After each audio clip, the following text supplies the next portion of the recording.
Let's talk about brakes, Sal, for a minute. Tell me about what happens when brakes aren't functioning properly. Who's at risk, and what could happen?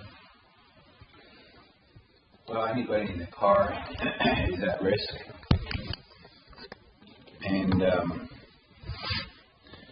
anybody on the road could be at risk, just depending on what kind of brake problems you're having with the vehicle. So, with every oil change, you should have a brake inspection, just to see the health of the brakes and determine whether you need them, and to get them done early to prevent anything tragically happening. What time frame is it for a person to get a brake job done? How long? It varies. It varies on the driver. It varies on the conditions the driver drives in. It varies on the miles of the vehicle. But an average brake job is about 30,000 miles.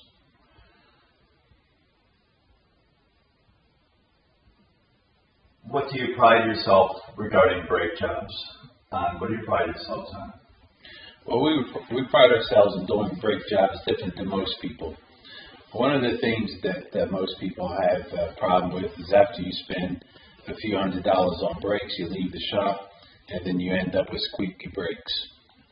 Well, there's a lot of things that you can do to prevent the squeaky brakes, such as washing rotors down with soapy water, lubricating caliper slides, properly lubricating the back of the brake pads. Also, test driving the car in the way that you're braking the brakes improperly, so when you turn it over to the customer, they have healthy brakes. What kind of high standards do you set regarding transparency and customer service? Yeah, so we're working on two ways of transparency. One is, if the customer is there, we can visually show the customer. The other way is that we'll snap pictures, send pictures to the customer with their estimate, and explain how brakes should work and how your brakes are functioning at the time. And is this part of a courtesy inspection, or is it something that you're just waiting for people to come in the door with? And is it, or a maintenance item? Tell me about those courtesy inspections, person walking in the door with a problem, or maintenance. Well, all three. If a vehicle comes for an oil change, they get a free courtesy inspection with that oil change. The brakes are visually looked at. If there's an indication that need brakes, then you go to further into measuring the brakes to make sure that the brakes what kind of condition, so you can inform the owner of the vehicle the condition of the brakes. If it's a maintenance inspection, you're still inspecting the brakes and still informing the customer if there's any need. You can give them the measurements and all the details of the condition that their brakes are in, and what the condition of where they should be. Tell me more about maintenance, and even thinking about what the schedule would be. How do you contact customers to remind them? Well, typically in maintenance, vehicles have their own way of lighting up and allowing the driver to know that their car is due for maintenance. So therefore, there's no really reason other than to solicit that customer in. So we try to build a relationship with the customer, so when that maintenance light comes on, or any other light or any other issue comes on their vehicle, then they bring their vehicle in for maintenance to us. What type of noises could they expect to hear, and how early should they know to bring a car in? Well, there's all kinds of noises. You have exhaust noises, you have suspension noises, you have brake noises. We're talking brakes. So if brakes noises, sometimes there's just a low rub. Sometimes there's a high-pitched squeak. Sometimes you're putting your foot on the brake and the car just doesn't seem to be stopping, or your pedal's dropping a little further than you normally are used to. Those are the conditions that you should bring the vehicle in immediately to have your brakes inspected. Do you think they could feel a vibration through the steering wheel as well as hear it? Yes, they can feel a vibration not only in the steering wheel, but they can feel a vibration in the vehicle depending on where the problem is, whether it's in the rear brakes or whether it's in the front brakes. Typically, front brakes is the steering wheel vibration, and if it's a back brake issue, a warped rotor or a warped drum, you have a shake in the vehicle. Do you turn your own rotors there, and at what point would you have to buy new rotors? We're in a day and age where rotors aren't turned anymore. They're cheap enough to replace, they're light enough to replace, and resurfacing rotors is only creating more aggravation and time for the consumer, because going out with resurfaced rotors, you're putting heat on the brakes, warping the old rotors, and you're coming back an unhappy customer because you have a vibration in your brakes. So the price is very small, the difference, just replacing the rotors as opposed to paying to have them resurfaced. Do you have a particular technology of brake pad that you prefer at Sal's Custom Complete Auto Service? Every car that comes in, we recommend to put on factory OEM parts, which means that they're made to the same exact standards as the factory. Unless a customer prefers to have upgraded brake pads, we always discourage. We want to put what belongs on that vehicle, and we find that doing that we have better customer satisfaction. Next section will be check engine light. We know that a lot of shops offer a free check engine light diagnostic.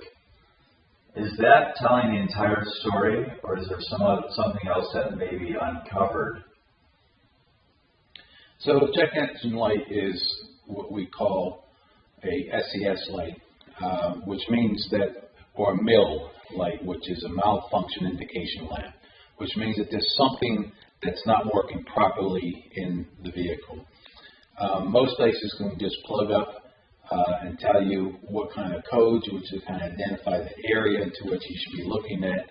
And we find that there's a high number of people that repair cars just based off what that light tells them and where it's leading them. Unless you do a thorough diagnostic, unless you troubleshoot all aspects, you can have a sensor that is telling you coming from your engine light is bad, and you change that sensor, and you can have the same sensor coming back on again, and you can change that sensor again, and we have many customers that are frustrated with that. What that sensor is giving to the computer is saying, I'm getting some bad information somewhere. The computer is saying there's some bad information. It could be information flowing through that sensor, which means that there's a problem beyond that sensor, or there could be a problem with that sensor. So unless you physically test, which takes manpower to do, then there's really no way of knowing. It's only a guessing game. So the cheapest way is to guess at it, and sometimes it's the most costly way because you end up with repairs and repairs and repairs. Or the proper way is to pay that charge and have it tested properly, have the technician who is qualified, who is paid a lot of money in investment for their equipment in order to troubleshoot exactly what that problem is. Are your technicians certified, ASE certified? Yes, we run certified technicians. We not only have certified technicians, but we require them to continue on getting certified in new areas of the new technology that are coming out with new cars. Sometimes engine lights show there's a problem on a certain circuit, but does that always mean that there's a problem with the part? Could there be interference inside that circuit? There could be a lot of problems. There could be communication coming into that circuit, which that means the circuit is sending out bad information, which would trigger an engine light. Unless you trouble all aspects of it, you troubleshoot it, and you test it. There's really no way of knowing. It's a guessing game. We have ways and technologies in the industry that sells complete auto service that we data mine garages all over the United States. And so if that car comes in with this specific problem, then we can pretty much narrow it down to minimize the cost of the customer about the time that we have to spend troubleshooting and finding the problem. And we can start troubleshooting with the vehicle or with the problem that has come in with all the vehicles, the highest problem. And that's an easier way of troubleshooting as opposed to just going down the flow chart.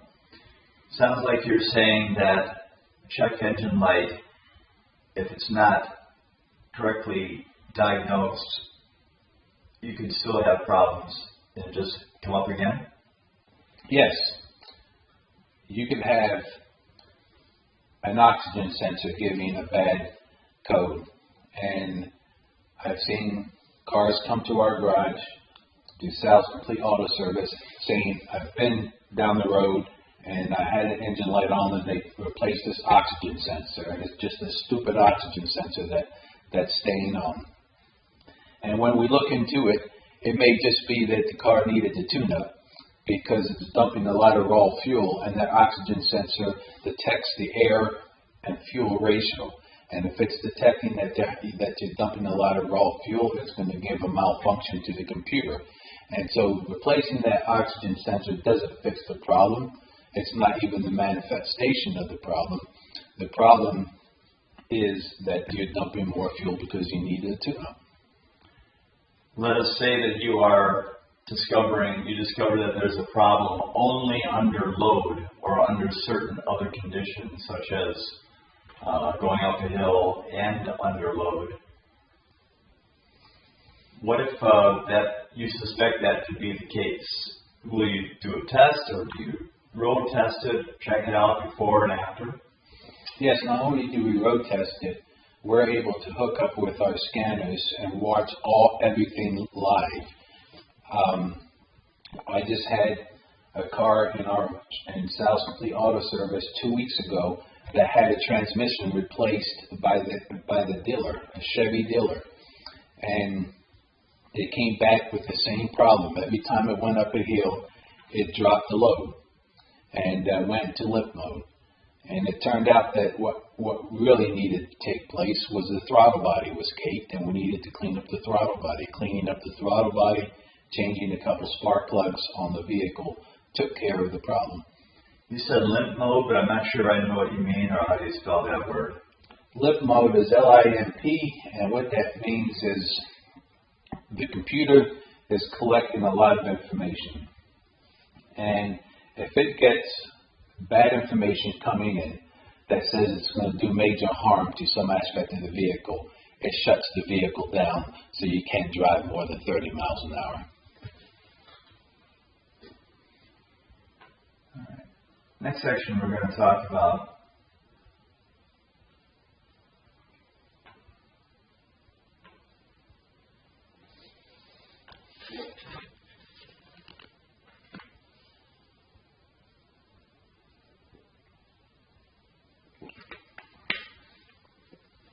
computer diagnostics.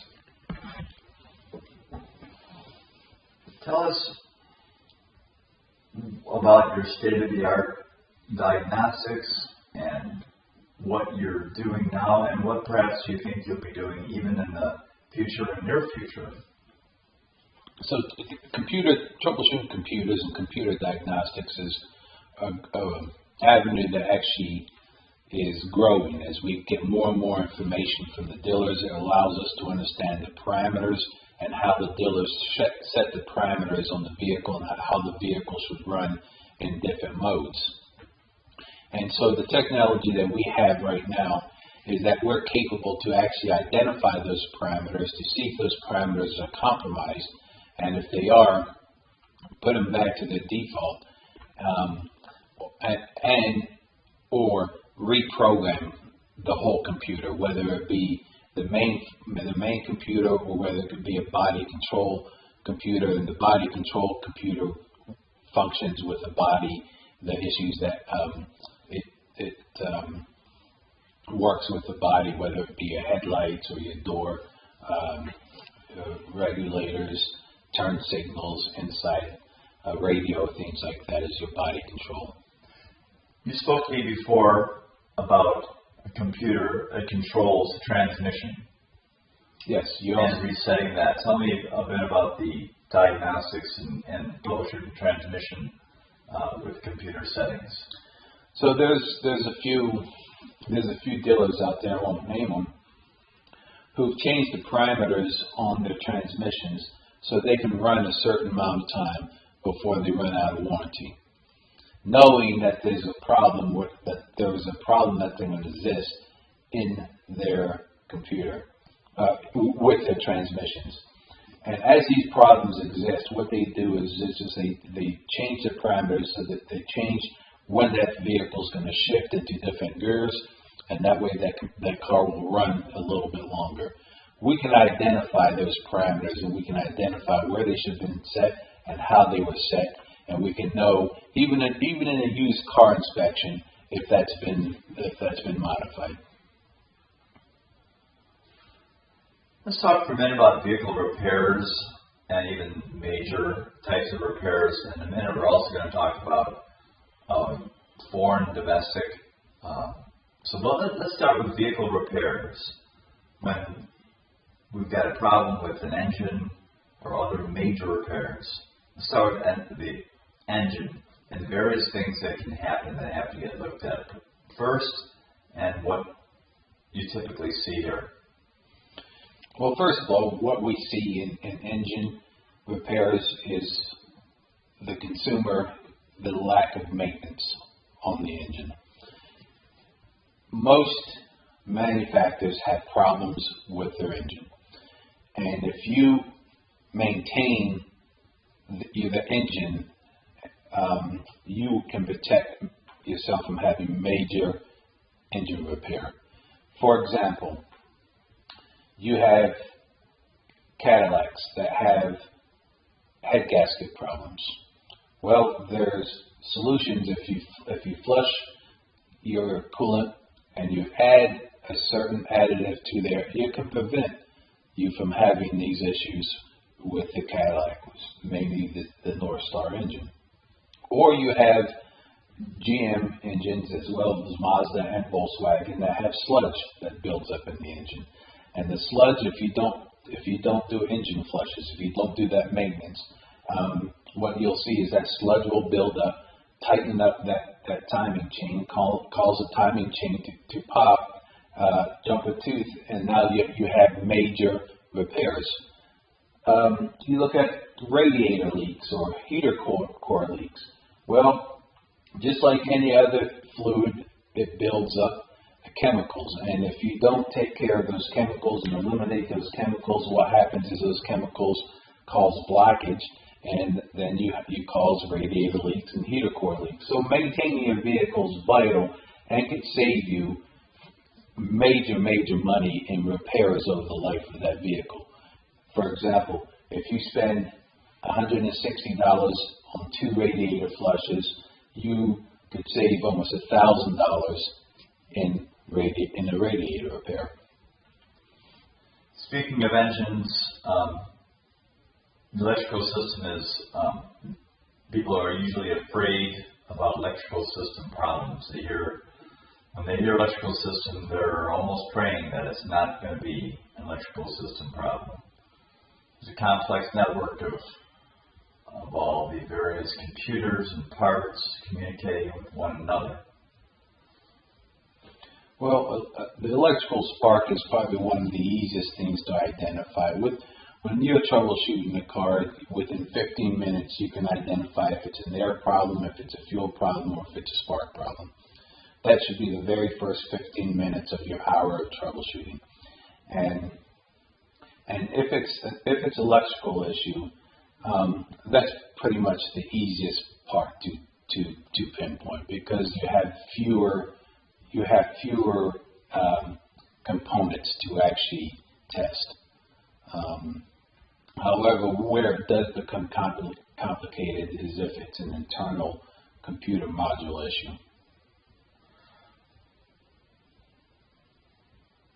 I see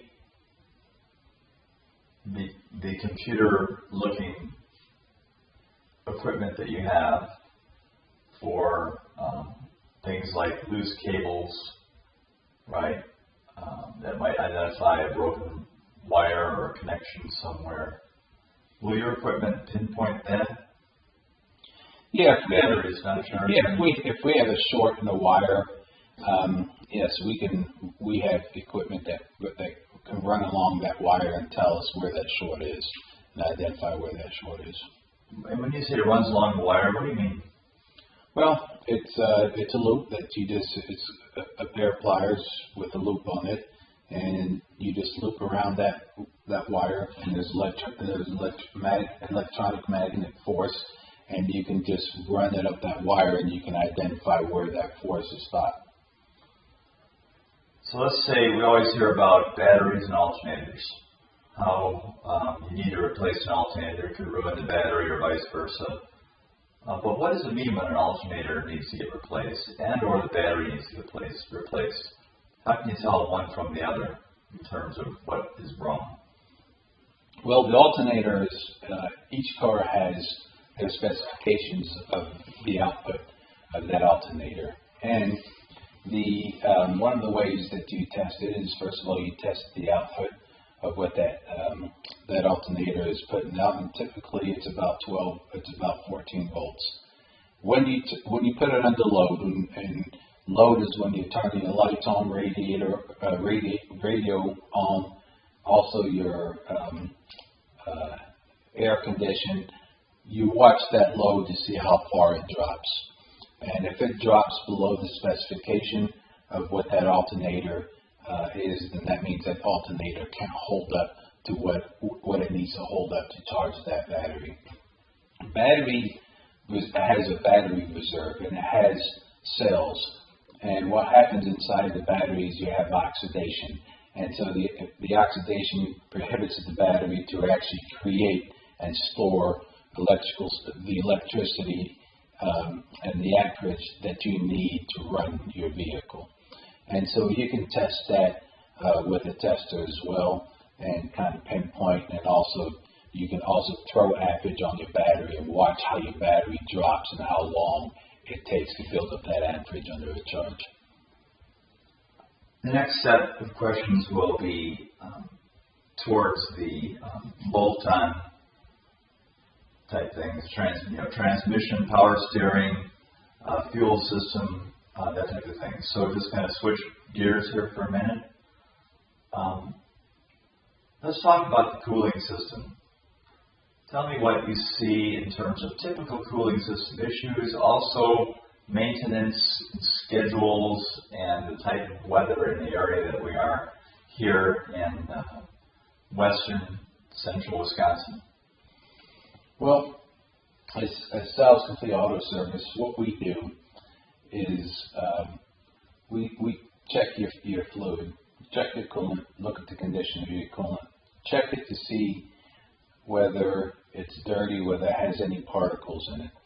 Typically at 50,000 miles, no matter what the manufacturer says, that fluid should be exchanged. And the reason is let me give you an example. If you boil water so many times in a pot, you get calcium buildup.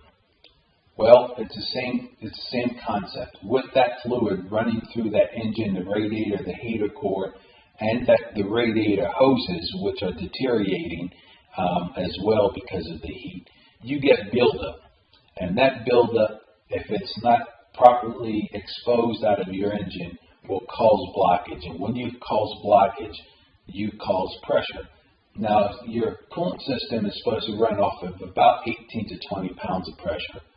And if that water pump is pushing more pressure, you're either running out the bearings of your water pump, or you're breaking through the fins of your radiator and your heater core, which can cost you thousands of dollars in repair. As opposed to what we do at Sal's Complete Auto Service is we put chemicals in your own coolant, run it for 10-15 minutes, and that breaks down all the particles that are built up inside your radiator and built up inside your coolant system. And then we hook it up to our machine, and we flush all those components out that we've broken down, and then we add new clean fluid in. And that way your passages and everything are clean again. What is a typical temperature? How do I know if my car is overheating? What's the main goal of the cooling system? The main goal of the coolant system is to keep your engine at a certain temperature. So first of all, it's burning the correct amount of fuel, that it's not getting so hot that it's expanding out of the proportion of where it's supposed to expand, causing gasket leaks. The average temperature in which a vehicle should be running is about 194 degrees. And typically, if you're seeing that your vehicle is running over 200 degrees consistently without your fan coming on to cool that down, you should bring it into the shop and have it taken a look at. In the lifetime of my vehicle, it seems like I don't have to change the oil as frequently as I used to, and at the same time, coolant seems like it is changed at certain times. Is there a timing where the oil and the coolant should be done together, or how do you work that out? Yes, typically newer vehicles run about 7,000 miles, and the manufacturers have said that their coolant and their oil can run for longer. However, our recommendation is to stick to what has passed the test of time. Still, the newer dealerships and the newer fluids that dealerships are putting in these vehicles have not been fully tested. And as you have thousands and thousands of vehicles out there with the same problems, you come to the deduction that we need to go back to how we used to replace the fluids in the vehicle. Oils do have additives that have better detergents in them, better lubricants, and therefore they can last a little bit longer, and they don't do as much damage to the engine, building varnish up inside the engine like they used to, or building sludge. However, when you're talking about the coolant system, it's a system that should be flushed every 50,000 miles, even if the manufacturer says you can run longer. Now you have transmission fluids, which is another maintenance item, and those have very, very, very good detergents and very, very, very good synthetic oils in them, and those can last up to 90 to 110,000 miles before they need to be exchanged.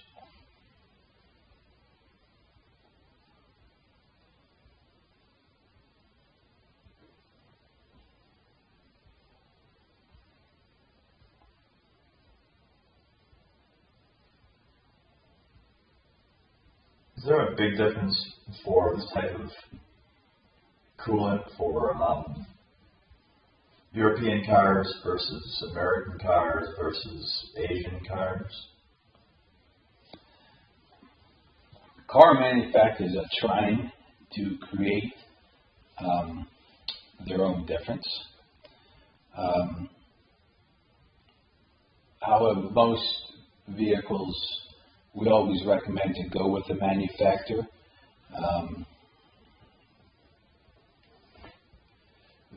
There is a difference in Mercedes engines. Nissan now has created their own coolant specifications that they would like. Toyota has theirs as well, and basically it's all basically the base of it is just the same, except for different additives that you put in for those specific vehicles. What type of additives are you talking about? Well, additives that the oil companies themselves, additives, not additives that you put in there, right? No, additives that are made, detergents. Additives that are made by the manufacturers that can take the basic universal antifreeze and turn it into the antifreeze that the manufacturer wants. So basically, for example, Nissan has, or Mercedes, they all use the basic antifreeze. But in order to help their vehicles run longer and cooler without a lot of buildup, they put additives in that basic antifreeze. And they call it the Nissan or the Mercedes. So all we do is we still stock the bulk and we carry the additives. And so if it's a Nissan, then you put the Nissan additive. If it's a Mercedes, you put the Mercedes additive. It's not like they're building something that's different. The only thing that changes is the additive and the coolant. Let's talk about older cars. Let's say somebody has a car that has, an old car used to be 100,000 miles, now it's higher. What do you call an old car now mileage-wise? And is it safe to go to the parts store and you'll see every kind of fluid that you can put in the oil, in the water, and various fluids to help stop leaks, etc., for the engine as well as the cooling system? What do you think about the bars leak, steel seal, marble, entire idea of keeping a 200,000 mile car running? Well, I despise the manufacturers that make that. It's a false sense of security. There are some manufacturers that have come out with head gasket problems that solve head gasket problems. However, the majority of the stock leaks do more harm to that vehicle than they do help. There's nobody, in the old days, the farmer used to pour some pepper down the radiator to stop a leak, and that would only stop it temporarily so they can get out of the field and they can fix it. Well, what a stock leak does now, if you're pouring it down, that stock leak doesn't stop just your radiator. That stock leak clogs up your complete passages of your coolant flow, and it causes head problems, it causes heater problems. It's the same thing when you're putting oil stock leak in your oil. You're clogging up oil passageways. You're trying to get a gasket to swell so it can stop, and you're swelling other seals, which are causing other leaks. It's just something that it's temporarily, and if people run in their car, I've seen cars that have 250,000 miles and are in great shape, and had they not used that product, they probably could have got to 300,000 miles, but now they've incurred some expensive work in order to get that product out of their car. What about for fuel injection systems, adding in that? Or how about the type of thing that increases the octane, engine octane? And in between oil changes, should I put a quart of one kind of oil or another in there? Yeah, you should never put one kind of oil or another. You should just use what the manufacturer oil says.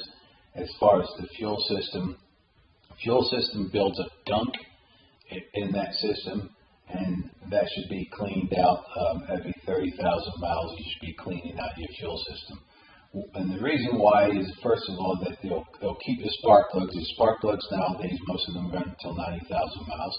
So you're not dumping extra fuel because the gunk gets into the injectors, and it's kind of like putting your thumb over a garden hose. You're spraying it in with pressure, so you're getting a lot more fuel into that cylinder. The spark plug is gunking it because it can't burn it all off. Now that's dumping into your exhaust, and that's burning up your catalytic converter.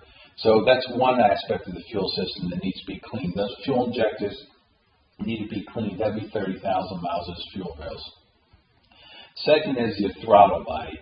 That collects a lot of gunk, and that could save you a lot of money. For example, if you allow your car, you're driving 50, 60,000 miles without doing a throttle body with part of your fuel system cleaning, what happens is that throttle plate gets a little heavy, and the electronic motor that turns that will burn out, and it'll be a costly repair for you. Another thing that is part of that fuel is an air filter. So if your air filter is clogged up, then what happens is you're losing your air that's supposed to be mixing with your fuel, and now you're dumping more fuel. Right behind that air filter, you have a mass airflow sensor.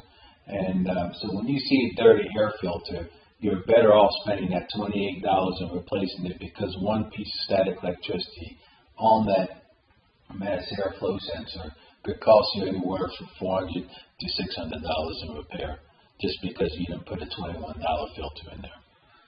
How do I know if I have a fuel system treatment needed or maintenance? Talk to me about whether the car is going to be not accelerating as well, sluggish. How do I know the spark plugs aren't firing right before I pull in there? What do I expect with a fuel problem? Well, typically when people come in with fuel problems, there's a loss of power, or they smell fuel in the exhaust. When you're smelling fuel in the exhaust, you're dumping a lot more fuel than you should be. The other thing is oxygen sensors usually trigger to let you know that you're dumping that raw fuel, and that's an indication that your fuel isn't being burnt up in your engine. But another thing, mainly on GM cars and some of the Audis, is you lose power because your throttle body isn't opening and closing, and so therefore you're dumping more fuel. What about catalytic converter? Is that part of the fuel system? Well, it's the manifestation of a bad fuel system, because if the catalytic converter burns up all the gunk that comes out of your engine so it can burn out in clean air. Well, if you're dumping more fuel and your fuel's not combusting in your engine and is going down into your exhaust, into your converter, the converter goes up to higher temperatures and melts the component inside, and therefore restricts the flow of your exhaust, and you lose power in the vehicle. Since we're talking about catalytic converter and exhaust, let's think one last thing on fuel systems. Talk to me about fuel filters. Do they clog? Do you change them? Is there a schedule, maintenance? I mean, what's this with fuel filters, and how do I understand what to do with that? Well, most cars, newer cars now have the filters inside the fuel tank, which is part of the fuel pump and the fuel assembly. Older cars do have fuel filters on the outside, and those usually are replaced every 50,000 miles. Those can get clogged up, they can get gunk buildup, and they can cause it restricting as well.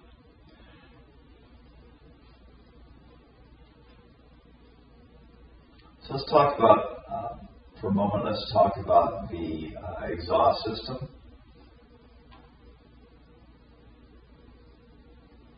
Most people have heard the CarX commercials with exhaust systems. What is it why would I take my car to you instead of to a Midas muffler or CarX, who seem to be specializing in exhaust systems? Well, there's not much to specialize in exhaust systems. The people who take their cars to CarX and the Midas typically want an economy fix, which ends up causing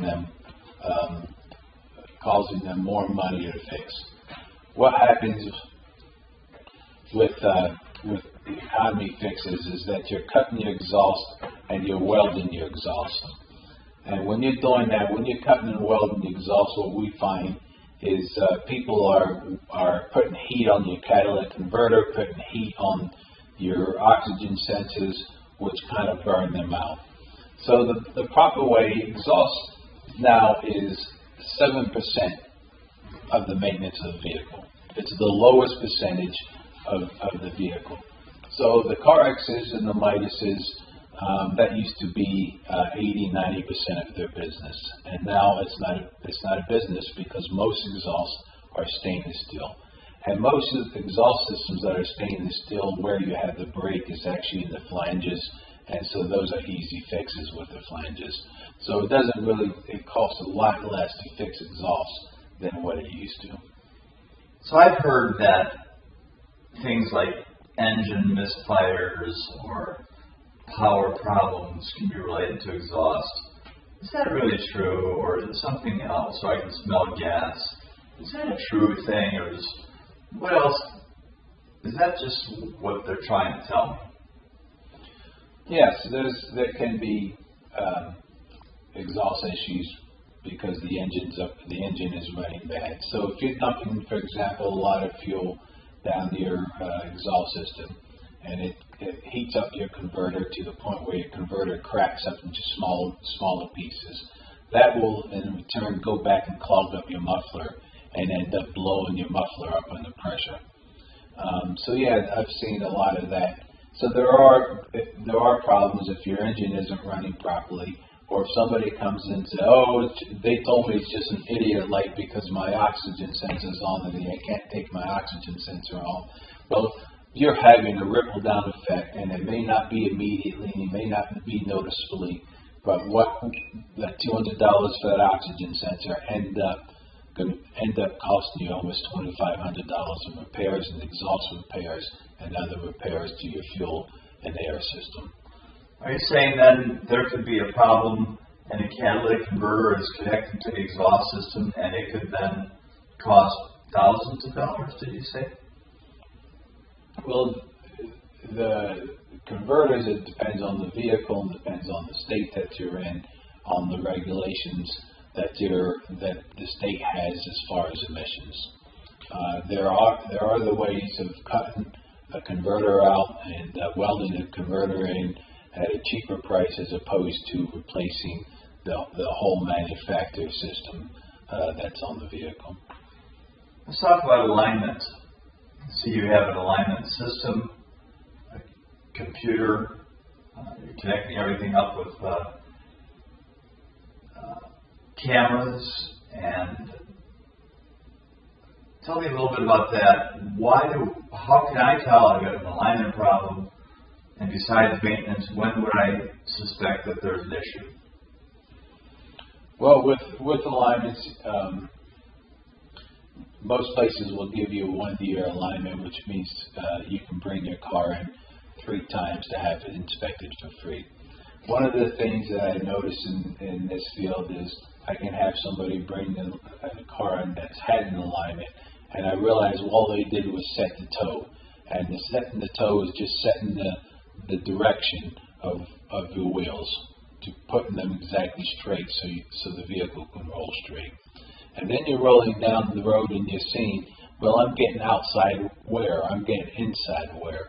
Well, what happens is over time, your suspension, just like your knees, if you're a basketball player and you're out there jumping on the court every day playing for 5 or 6 years, your knees start to feel sore. Well, it's the same thing with struts. They lose that same mobility to be able to put the car back up, to keep the wheels on the ground, and what happens is the springs start to slag.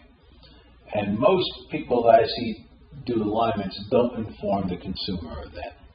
And the consumer comes in and they're having this inside wear, and they say, well, I just bought these tires and I just had the alignment. Well, you know what they didn't tell you is that part of the reasons why the tire wore the way it did in the very first place was because you needed new struts.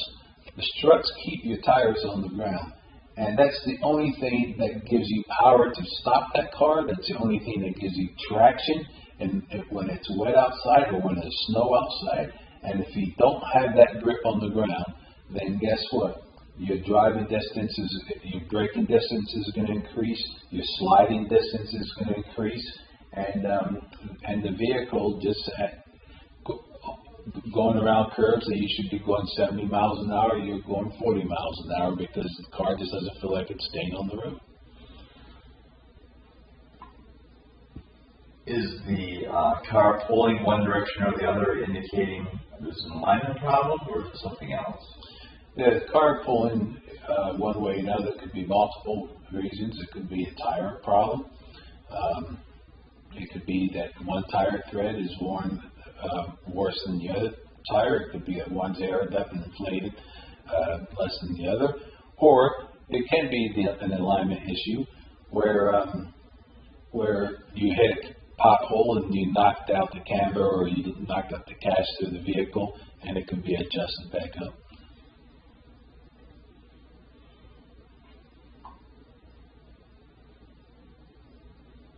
The alignment tools you have, tell me about those.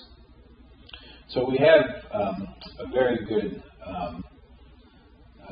alignment machine at Sal's Complete Auto Service, and it's run off cameras, and so we're able to hook up the cameras to the car and pinpoint the cameras to a laser beam, and we can roll the car back and forth 2 times, and our computer system will tell us pretty much exactly where those adjustments need to be on your vehicle to get your car aligned. There are specialty tools for Euros, Mercedes and BMWs have specialty tools because they require a torque to compensate for the weight that's in the vehicle, so you can have a more accurate alignment. Those are a little bit more fun to work with. They're a little bit more costly, but at least you're getting a better alignment system out of it.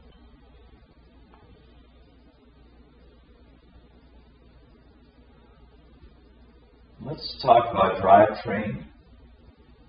Let's also talk about suspension. First, the drivetrain. And I don't really understand why people can put drivetrain and suspension into the same category.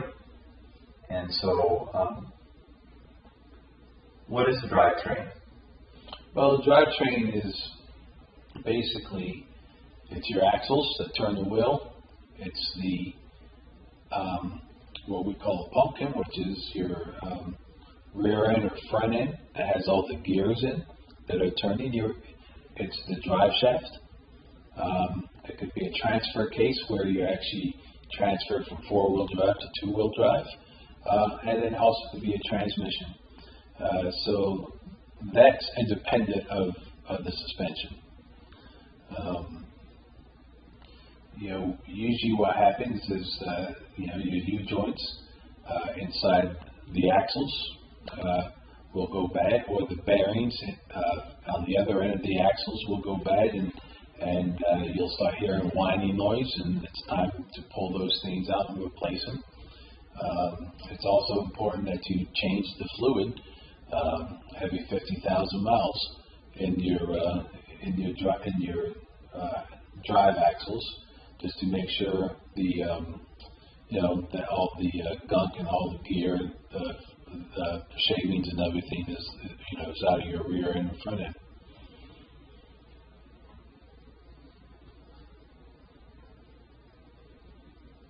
What are some signs? You mentioned grinding. Would there be vibrations or late or early shifting or things of that nature? The fluid smells funny. How can I tell what's going on? Well, typically at Sal's Complete Auto Service, every oil change that you get, we're looking at those fluids. And if those fluids need exchange, we'll inform you. We'll also inform you what the consequences are if you don't change them, and the investment that you're making if you can change those fluids out. Let's talk about the suspension system then. Okay. Some say suspension is part of a drivetrain.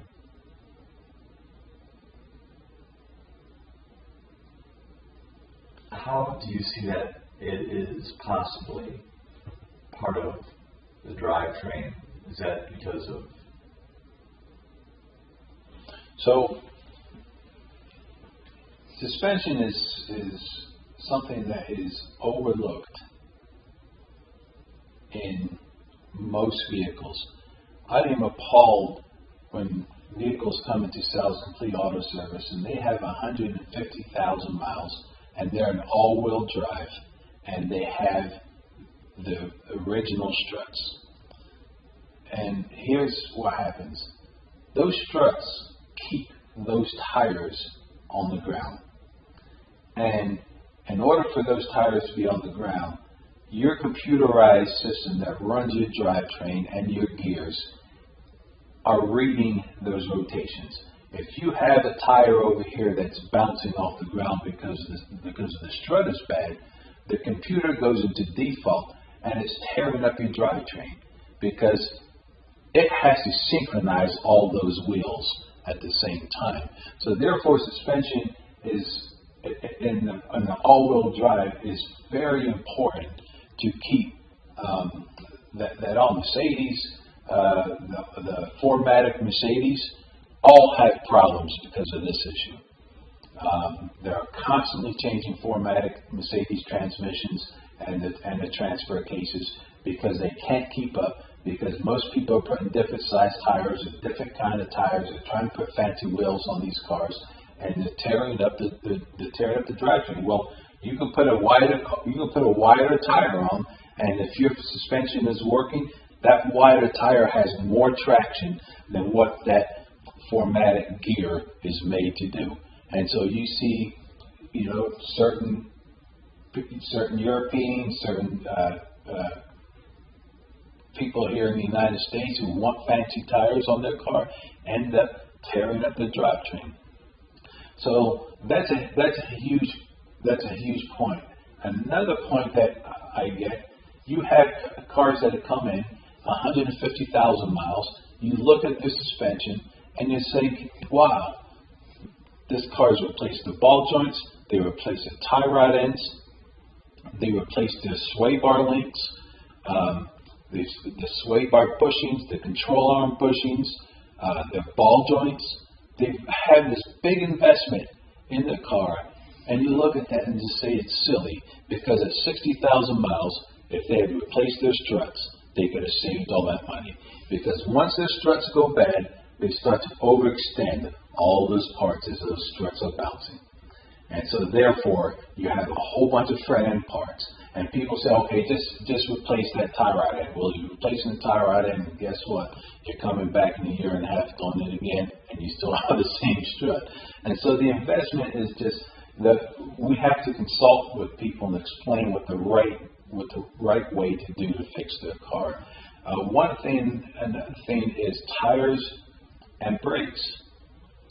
Brakes, you put brakes on, and you got 40,000 miles on the first set of brakes, and now you have a new set of brakes on, and you go out there and you come back at 20,000 miles. Well, I got 40,000 miles on my first set of brakes. Well, you know what? There's a problem, because if your suspension isn't holding your tires on the ground, you're braking, and your tires are skipping because they're trying to grab the ground to stop, and therefore your foot is on the brake longer and it's wearing your brakes down. And so a lot of places just fix the problem without really consulting with the customer about what the real effect is that's causing the problem with the suspension. Let's talk about good braking technique. Tell me what you recommend. Some people slowly creep up to an intersection, some people hit the brake quicker.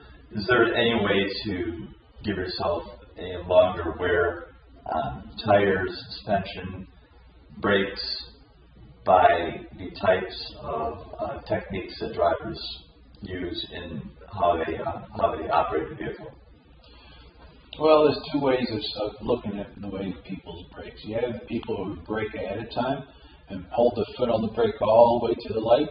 They're putting a lot of heat on the brake and wearing their brake pads down quicker. Or you have the person who waits until they get at the light and slam on the brakes, and now they have hot brakes, now they just work the rotor. So there's really no way of really knowing. I haven't seen any statistics that really saying one brake is better than the other as far as which one allows the brakes to last longer. All right. Let's talk for a minute about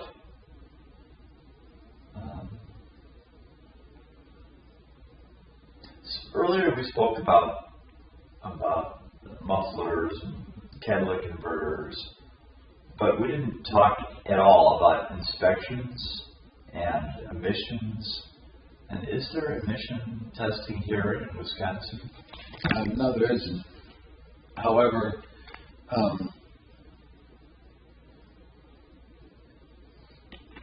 if a car comes in with a service light on, that's automatically an emission issue. And so we inform the customer, even though it's not an emission, if you're planning on keeping the car for a while, then it's best to invest and fix it right. And fix that aspect of the emissions, because what will happen, it will overload other aspects, and then you're looking at more cost down the road. The other aspect is, you don't fix it, you run it out, and then you go out and buy a car, and you buy a used car, and you don't know if you're buying somebody else's used problem that is doing the exact same thing with their car. So it's a catch-22. We try to give them all the facts and inform the customer of the best way to fix it, and then they can decide on the best way to spend their money. What does emission really mean? Yeah, emissions is a standard that states have that was actually created by the federal government, that vehicles have to burn clean fuel, that the exhaust that's coming out of the vehicle has to have less carbon monoxide and other air that's coming out of the fuel. It has to be clean. It has to be clean.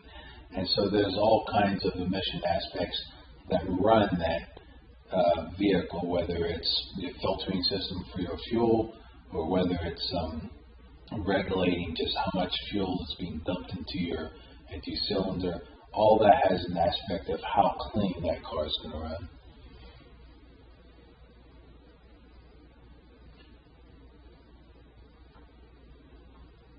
We haven't, except for briefly, touched on this. I know this is part of the press, the drivetrain. So just getting right back to the drivetrain for just a moment. Talk to me about axle shafts and axle boots and U-joints. Yeah, so the axle boots actually are at the end of the axle, which are in U-joints, and the U-joints have grease in. And so the boots, the function of the boot is to keep the grease inside the axle and to keep all the outside elements outside of that grease. Because once you have a fracture in that rubber, and then you get dust and you get grind, and what that does, it wears down the joints of that U-joint, and now you have a slippy U-joint. Then you have the U-joints on drive shafts, and everything is inside small cups with a seal, and they have little rings inside of them. And after a certain amount of usage, it has wear and tear, and it starts to have a little bit more movement, and then you start hearing the clunking noise of the U-joint.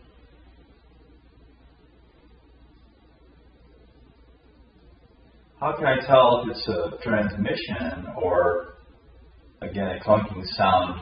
Talking about transmissions, what do we have, and how can I differentiate? I've got a major problem. Is it any sound like that I should bring it in? Or am I immediately thinking I've got a huge problem with the tranny, I need to go to a transmission, AA MCO, or some other place? How could I decide if I should go to a specialist for transmissions for a sound like that? And you might just find it's a U-joint problem. Well, first of all, we are the specialists for transmissions and U-joints. So at Sal's Complete Auto Service, we can identify whether it's that transmission and have the capability of rebuilding that transmission, and or we can identify whether it's a U-joint problem. And so also you have whining noise, which sometimes are bearings within the rear end, or in the transfer case, that can also cause noises too that we can identify and fix as well.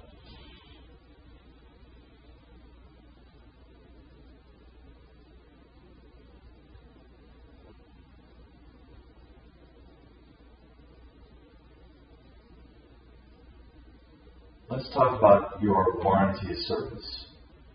And what is that over and above or in concert with other warranties offered by manufacturers?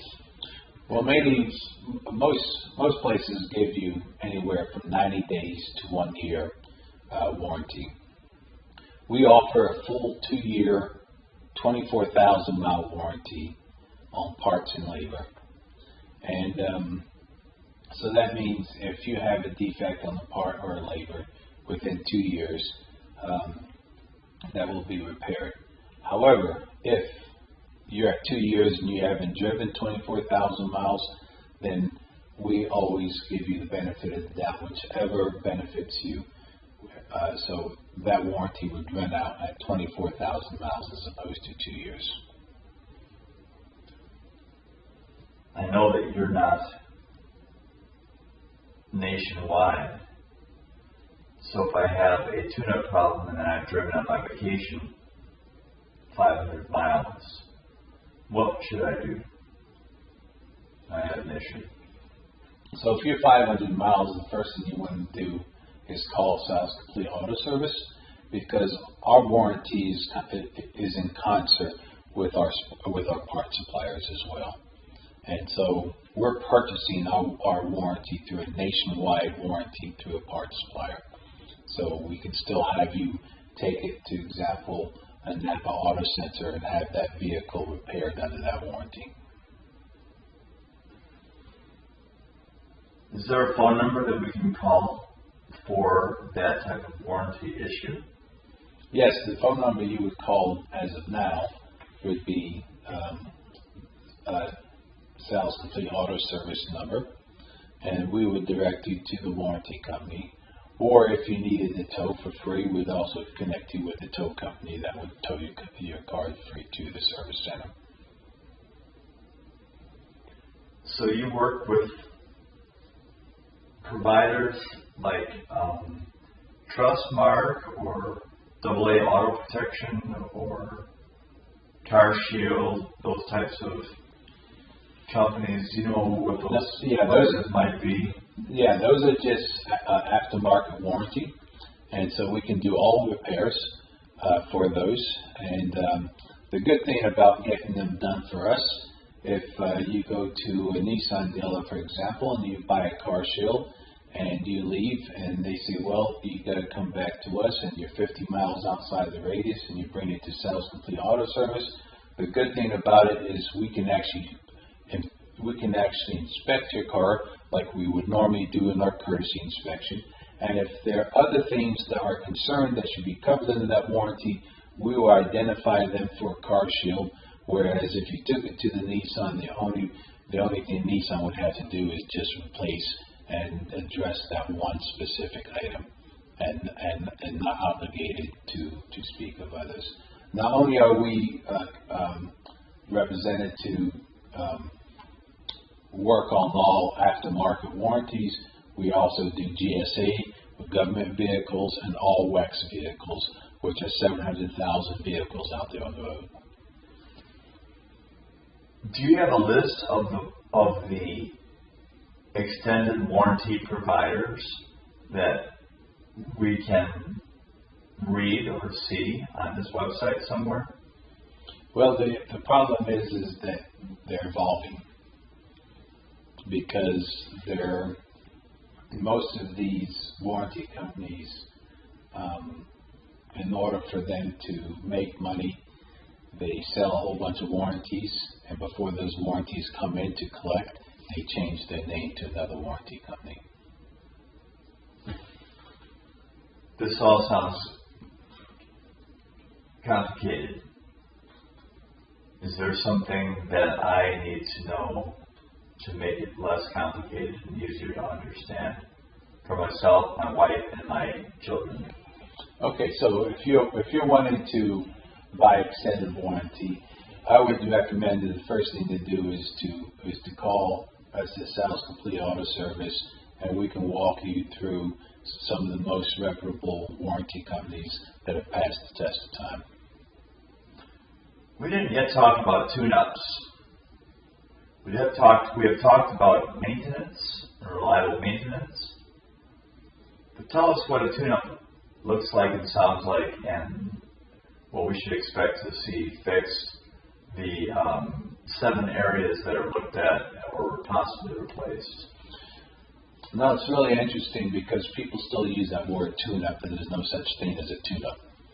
A tune-up is when you used to get the old light and you used to actually set the timing. That's what the tune-up was. Set the timing. Points, plugs, condensers, yes. rotor. And all that is completely gone by the wayside. It's all electronic now. And so what you're doing is you're replacing your spark plugs, your coils, or you have a coil pack, and all that works in concert. So you're really actually not tuning the vehicle up anymore. What you're doing is just replacing parts that need to be replaced.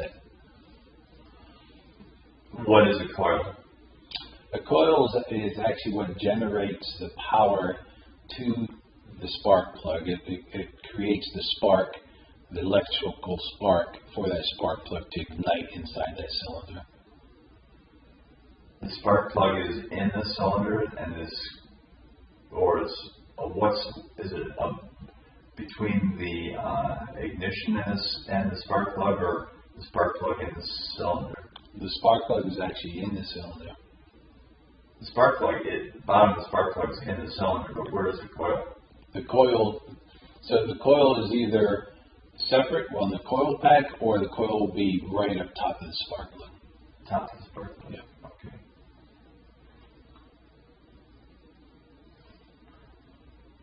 Some of these cars are very difficult to get to the last spark plug in the back or underneath. What do you do? Which are the most difficult cars? Well, there's quite a few, and over the years you've learned how to get to them. It used to be the old Chevy Blazer where they had the spark plug right over the motor mount, so you'd actually have to take the motor mount and lift the engine up in order to replace that spark plug. A lot of the 6-cylinders, you got to take the top of the engine off to get to the back 3 spark plugs. Sometimes you can actually take the mounts off and lift the engine forward in order to get to them. Ford has had a big problem with some of the rear spark plugs, and they would always crack and break, and those would be a real pain to get at. So it's always a risk when you're working on those rear spark plugs. So you always want to do your due diligence.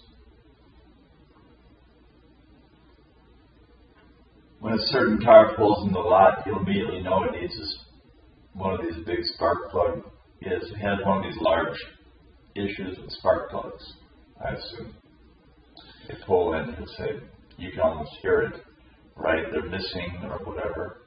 Yeah, normally if a car is misfiring, your engine light's flashing. That's just typical. When you have a flashing engine light, your car is misfiring. You know which ones. When you look at the mileage of the car and you say this is 90,000 miles and it's having a fuel delivery issue, you know exactly what to do. You pull the front spark plug, the easiest one to get at, and that kind of tells you the story as whether you have to go after them all or not.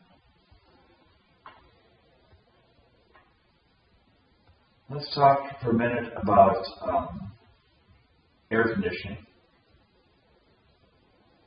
What do we do with air conditioning, and can we replace Freon anymore? How is it captured, disposed of, and when should we do this? And is it something that's part of the regular maintenance, or do we just wait until it doesn't work anymore? So air conditioning is changing, and it's going to change again into a different Freon. However, let's just talk about what it exists and what's most popular now, and that's the 134. In order for you to capture, first of all, there's maintenance. A lot of people don't do maintenance on their air conditioning. And the reason why they need maintenance on the air conditioning is because what happens is the whole air conditioning system is built off of a cycle. And so as it's cycling, what happens is as the Freon goes into a liquid, it travels with oil. And when it gets through to your condenser and it cools back down, it comes back into your compressor to be compressed into air again. So here's the problem. If you have the system that's clogged and you have little orifice tubes that are in your system and those orifice tubes are clogged, then what happens is you're restricting the oil to flow through the system. And so the air is flowing through, but the liquid is flowing through, but it's not taking the oil with it. Therefore, it's restricting the oil and you're burning up a compressor because a compressor needs oil to burn up. So that's one issue. The second issue, then, you have all these little particles now that are flying from your compressor inside your system. They've created what they call a parallel system.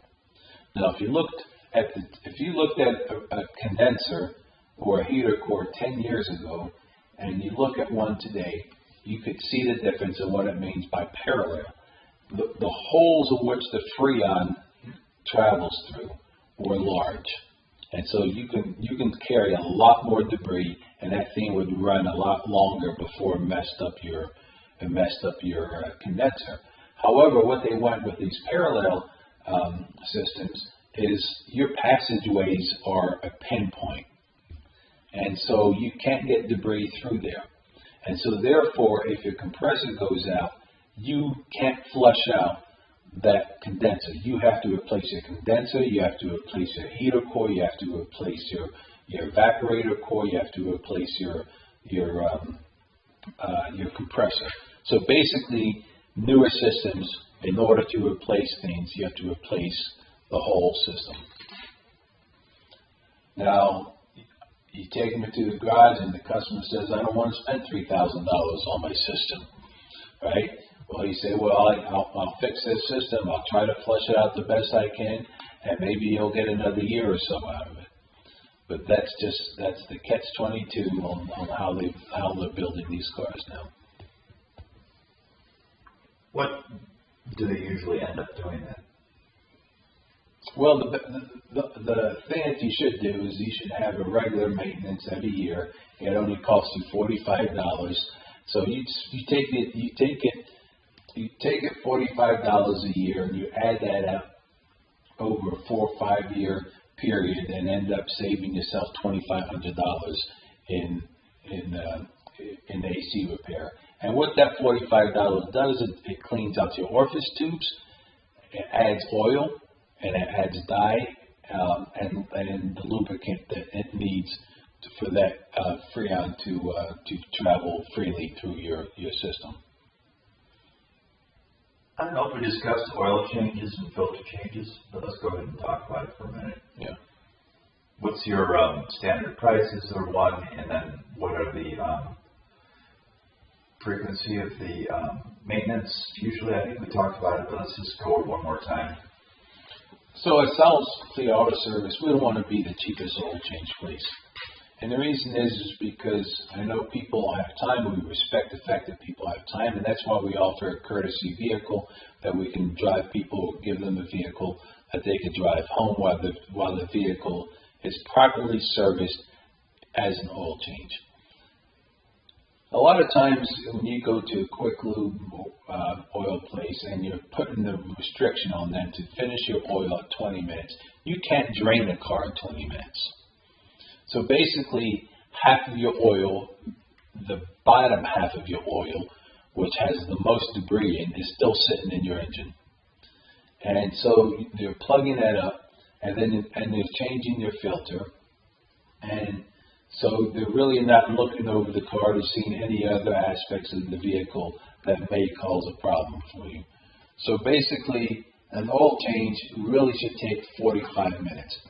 We ask our guys to do is put the car in the air, start draining that oil, and then doing the inspection on the vehicle. That way, we're doing an inspection while the oil's draining, and we give a full 30 minutes of the oil to drain. So therefore, we're getting all the oil out of that vehicle before we put that plug back on. We check all the filters as well. What we find out, most people don't go behind their glove box and check the cabin air filters. And so we find a lot of times that there's a lot of dirty cabin air filters that people bring in their allergies, because people don't, most oil changes, if you're doing it in 20 minutes, they don't have time to go check that filter. And so, so you really want to show the consumer what's the best way to maintain their vehicle. It's amazing. Some cars and trucks have a greater amount of oil in them that can affect the price, right? Yes. Mm-hmm. So what's typical price? What's typical cost? And then if you have a Cadillac or something else, what does that normally go for then? So basically, a standard oil change is $29 for 5 quarts. And if your car takes 7 quarts, then you're paying an extra $3.85 a quart. If it's a semi-synthetic, which means it drives 5,000 miles, most Hondas now, and some of the middle-aged Hondas, the new Hondas have gone to the 020. Those will drive 5,000 miles, and those are always under 5 quarts. Those are usually about 4 or 5. Some of these now, GM vehicles, any GM vehicle that is built after the 2011, it's a full synthetic oil change, which they have the Dexos oil, the special oil in, and that's a $79 oil change, all the way up to 5 quarts. Anything over that, it's $8.99 a quart.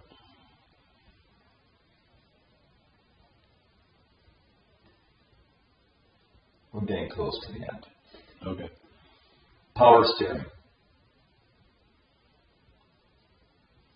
Is this part of this is the fluid levels are checked in your standard inspections, right?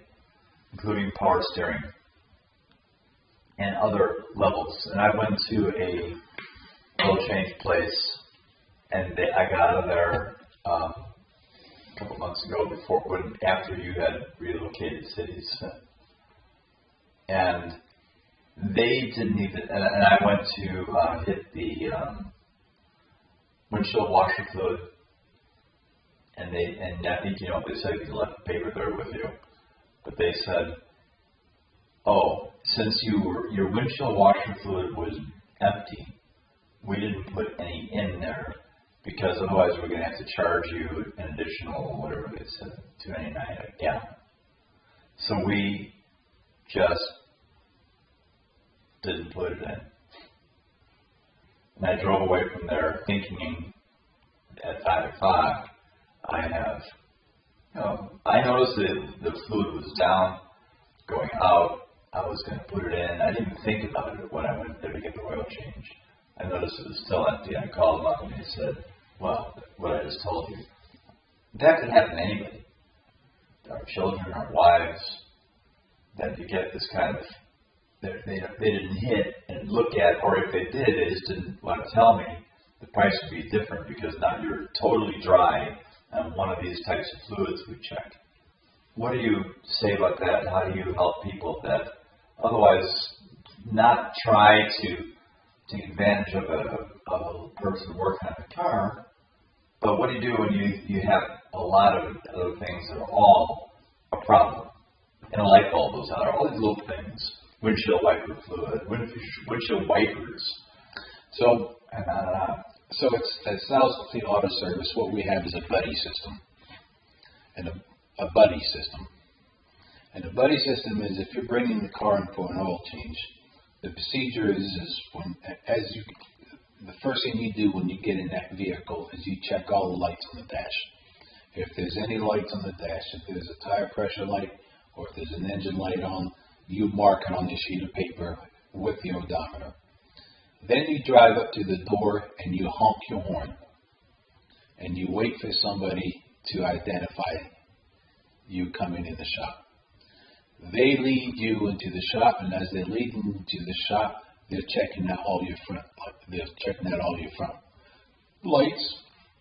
You're washing your windshield. They go to the back. They check all your back lights, including your reverse lights and your license plate lights. Sal's Complete Auto Service sold 8,000 license plate bulbs in 1 year. Now, the person driving the car in is then responsible to follow through with the inspection and to top all the fluids off and then to complete the oil change. And before he backs that car back out, he goes back to the buddy, and the buddy comes, checks all the fluid, checks the oil level, looks under the car, makes sure there's no leaks, and now I have 2 names on that ticket instead of 1. And that eliminates a lot of these issues. So it bit me in Texas, not Texas, in Indiana. It bit me. Did an oil change for the guy. You know, the guy always comes, drops off his car. I used to buy honey from him and his wife. Super nice guy. Drop off his car. They always go to next door. They work for the Indiana government. They go next door. They drink. While I'm doing an oil change, they come back. I had a great relationship with them. And all of a sudden, I got a call. He got pulled over by a Brownsburg police officer because his license plate bulb was pulled out and he got a DUI.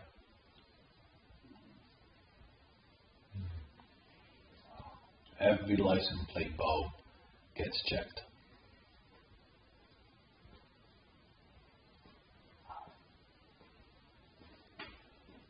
Tire rotations.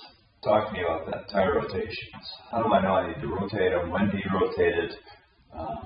I bought new tires 3 years ago. I haven't rotated them since then.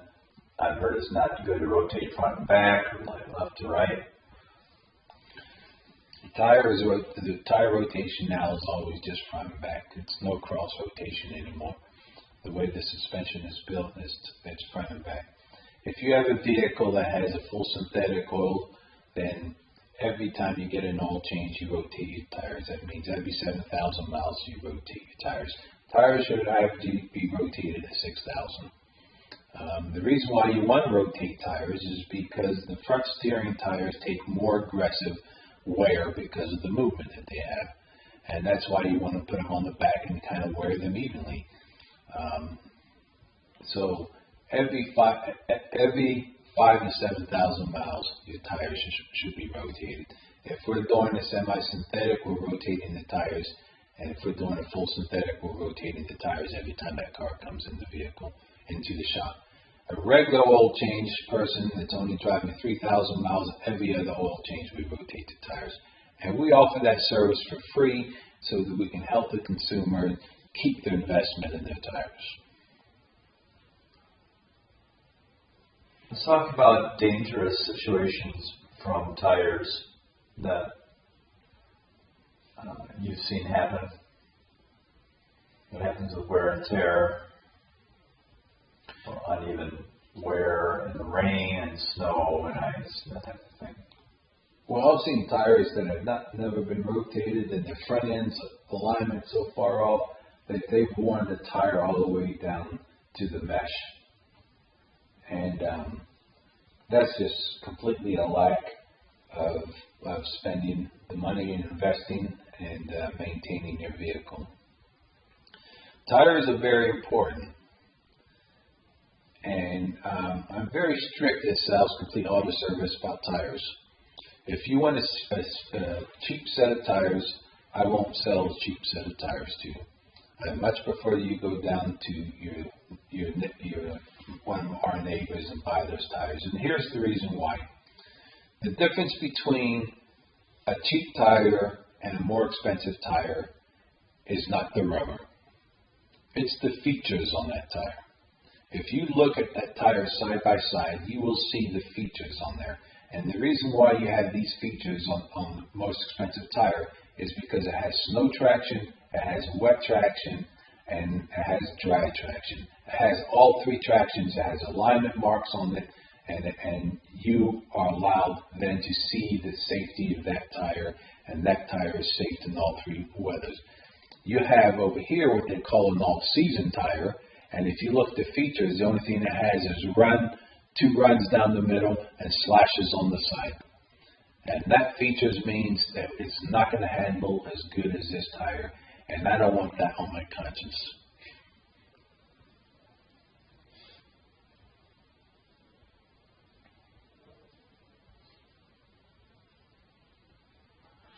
Tell us why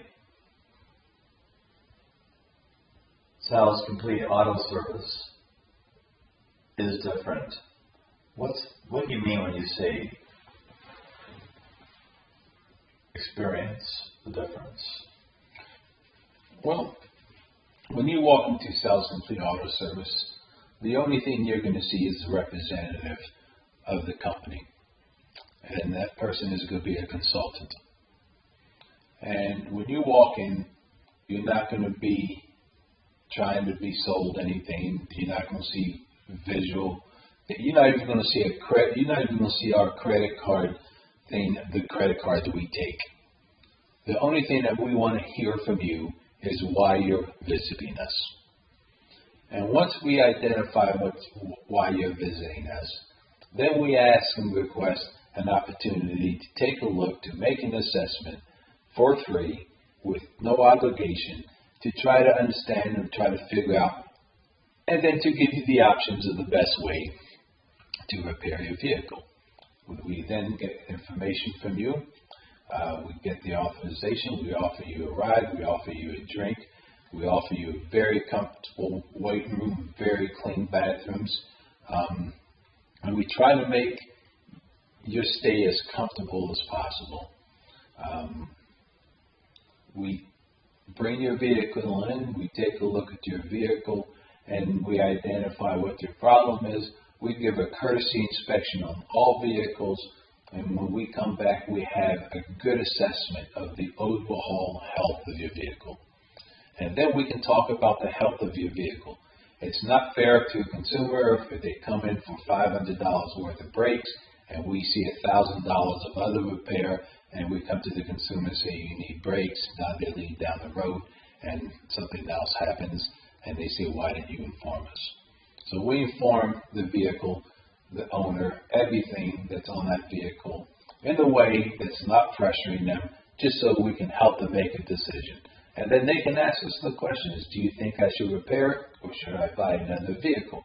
Either way, for us, we have a customer, whether they fix this vehicle today or they go down the road and buy another vehicle, that vehicle will come to us for repairs.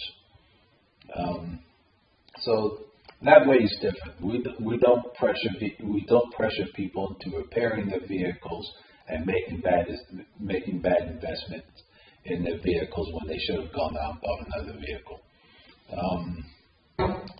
When we call somebody, when we call a customer on the vehicle and we say, hey, we were working on your brakes and you needed the brakes and rotors, but your caliper is broken.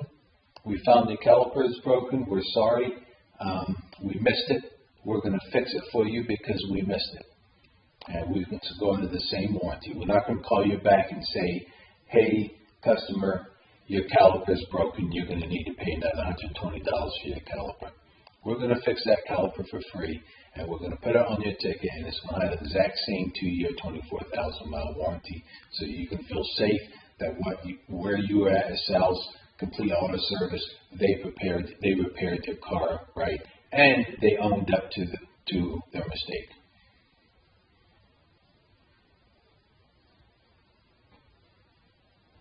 I like to communicate with companies using Facebook Messenger.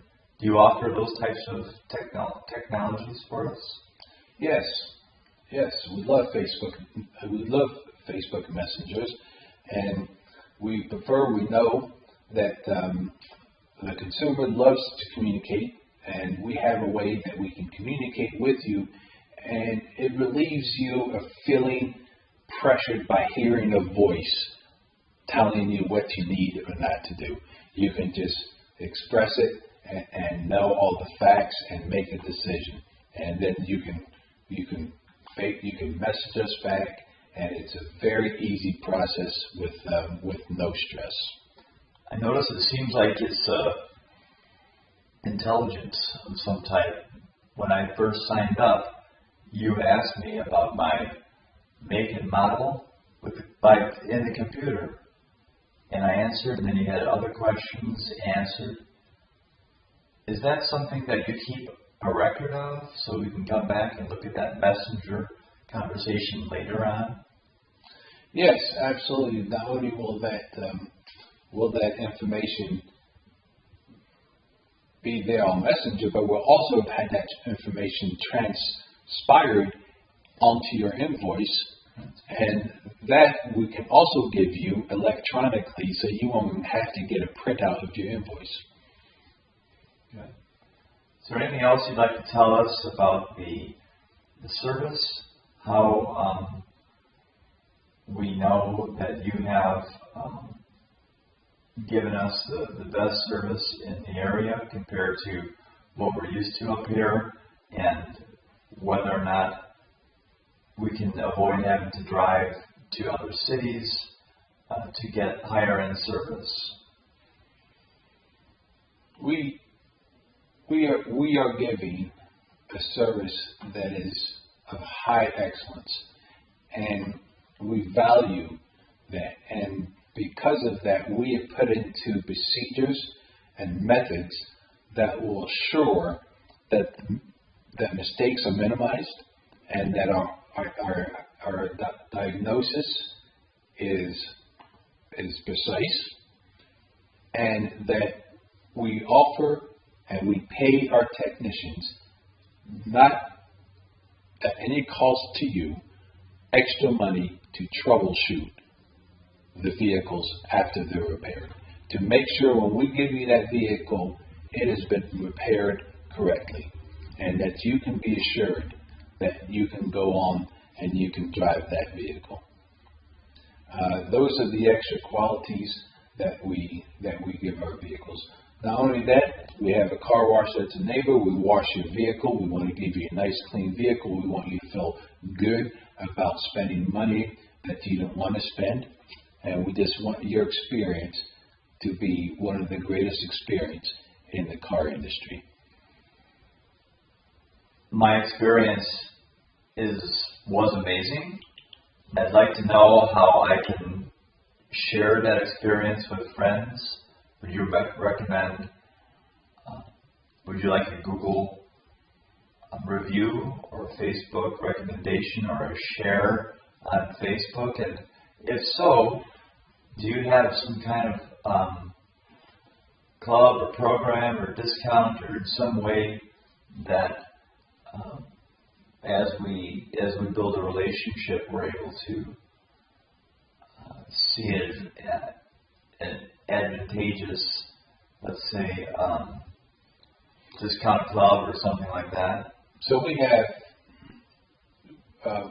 we are going to create memberships in different forms, whether it be student memberships or whether it be small business memberships, that will have incentives that if they communicate the excellence of our service on Facebook, on Messenger, on Google, on Yelp, if we get those, then you can join the club, and that club not only will you be able to also network with people in the community, but also will give you incentive and them incentive as well when they bring their vehicle in for repairs.